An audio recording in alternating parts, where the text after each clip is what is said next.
Someone wasn't paying attention. Paris gets its name from the Parisi tribe.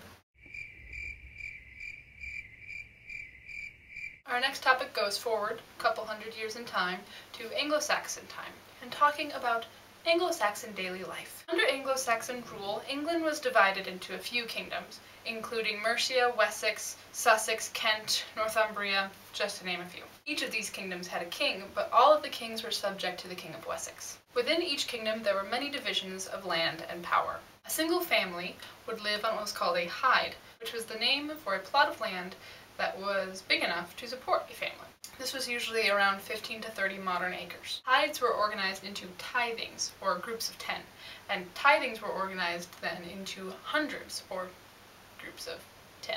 100 is 10 tithings, a tithing is 10 hydes. It's all base 10.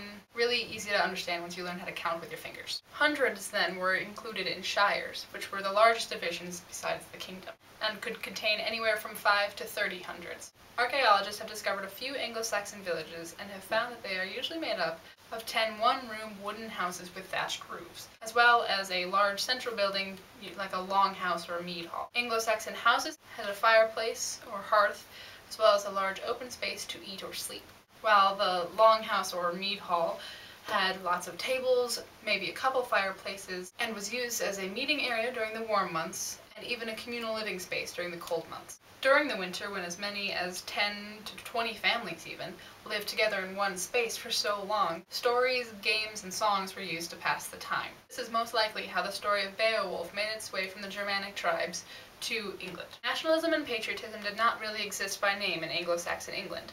An Englishman's strongest bond was to his family, or to people to whom they had sworn an oath of loyalty. For this reason, freemen over the age of 12 were required to swear an oath that they would not dishonor their hyde, tithing, hundred, or shire by committing a crime.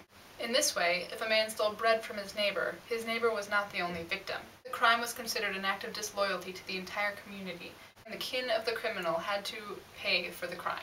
In some cases, the kin was just the family of the criminal, but in other cases, for instance, if the criminal was a craftsman that was part of a guild, then the guild would be responsible for repayment.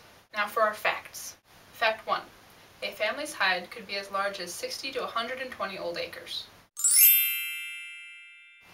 Fact 2. When the Anglo-Saxons settled England, they stuck mostly to the Roman settlements as they were conveniently already built.